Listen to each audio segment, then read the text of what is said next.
In 2015, a small American research team was testing diesel cars in West Virginia. They weren't looking for fraud, they were trying to prove that European diesel technology was cleaner than American engines, a positive story about Volkswagen. Instead, they found something impossible. On the road, the cars were emitting up to 40 times the legal limit of nitrogen oxide, but in the lab, during official emissions tests, they were completely clean. The cars knew when they were being tested, and they were lying. To understand why this happened, you need to understand what Volkswagen was trying to do. In the mid-2000s, Volkswagen had a bold ambition: become the world's largest automaker. To do that, they needed to crack the American market. America is a tough market for diesel. Americans don't trust diesel cars. They think of them as dirty, slow, and loud. Volkswagen's answer was what they called clean diesel. The pitch was simple: diesel engines are more fuel efficient than petrol engines. And Volkswagen engineers had supposedly cracked the emissions problem.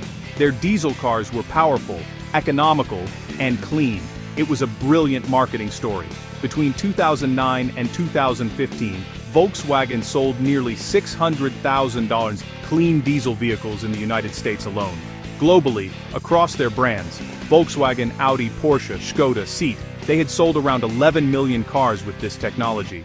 The only problem was that the story wasn't true. Inside every one of those 11 million cars was a piece of software. Engineers at Volkswagen had developed it starting around 2006. Internally, it was referred to as the acoustic function, though its real function had nothing to do with acoustics. The software could detect when the car was being tested for emissions.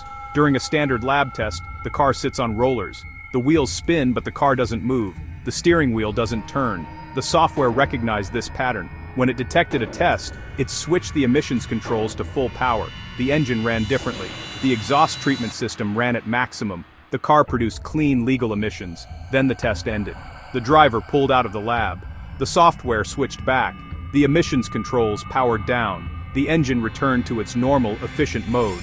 And on the road, real-world nitrogen oxide emissions were between 10 and 40 times the legal limit. Nitrogen oxide is not a minor pollutant. It causes smog, it triggers asthma attacks, it causes respiratory disease. Researchers later estimated that the excess pollution from Volkswagen's diesel cars in the United States alone would cause around 60 premature deaths. For 9 years, this software sat inside Volkswagen's cars, and nobody noticed. The people who exposed it weren't regulators, they weren't whistleblowers, they were academics. A team at the International Council on Clean Transportation commissioned a study. The goal was to measure real-world emissions from modern diesel cars, specifically to show how much cleaner they were compared to older technology. They bought 3 cars, a BMW X5, a Volkswagen Jetta, and a Volkswagen Passat. They drove them across the United States. They attached portable emissions monitoring equipment to the exhausts. The BMW performed as expected, but the 2 Volkswagens were producing nitrogen oxide at levels that made no sense. On the highway, one car was producing 35 times the legal limit. The team assumed it was a measurement error. They checked their equipment. They checked again. It wasn't an error. They sent their findings to the California Air Resources Board and the Environmental Protection Agency.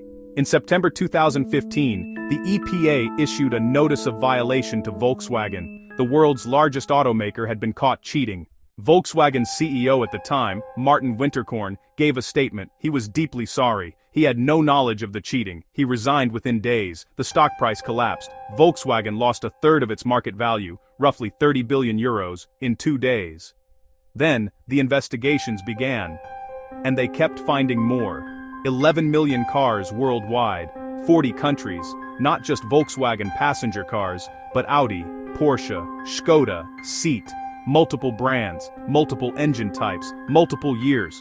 The defeat device was not a rogue engineer's side project. It required coordination across departments, software engineers, calibration engineers, emissions specialists, people who knew what they were doing and why.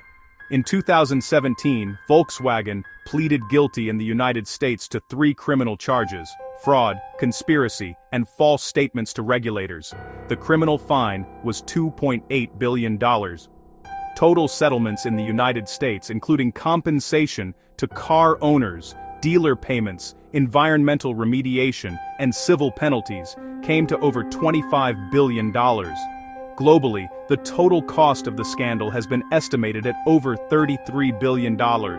One senior Volkswagen executive, Oliver Schmidt, who had managed regulatory compliance in the United States and had tried to mislead regulators about the defeat device, was sentenced to 7 years in prison. What happened at Volkswagen wasn't an accident, it was a decision. Engineers raised concerns about the emissions targets as early as 2006. The targets were genuinely very difficult to meet without sacrificing performance. The company faced a choice: spend years and significant resources developing a real technical solution, or find a shortcut. They chose the shortcut. But why did it take 9 years to get caught? Part of the answer is that the emissions testing system itself was broken. Official tests were conducted in labs, under controlled conditions, on rollers, exactly the scenario Volkswagen's software was designed to detect. Real-world emissions were not measured. Regulators trusted manufacturers to self-report. Manufacturers tested their own vehicles. Independent road testing was essentially non-existent. Volkswagen knew this. Their defeat device was engineered around the specific conditions of the official test. It wasn't a vague workaround, it was a precise exploit of a regulatory gap, and internally, a culture of pressure, to hit targets, to meet deadlines, to compete with Toyota for the title of world's largest automaker, meant that the people who might have raised the alarm either didn't or weren't heard. The Volkswagen scandal changed how regulators around the world test vehicles. Real-world emissions testing is now mandatory in the European Union and increasingly common elsewhere. The loophole the defeat device exploited has been closed, but the wider question it raised hasn't gone away. When companies face intense commercial pressure to meet targets they cannot realistically achieve, some will find ways around the rules. The question is whether those ways will be caught, and how long it will take. In Volkswagen's case, it took 9 years, and it was caught not by regulators doing their jobs, but by academics who were trying to write a positive story. 11 million cars, $33 billion, and a piece of software small enough to fit in a few lines of code. That's what one compliance failure can cost. If this is your first time here, this channel covers corporate fraud, compliance failures, and the systems that are supposed to prevent them, explained clearly for anyone.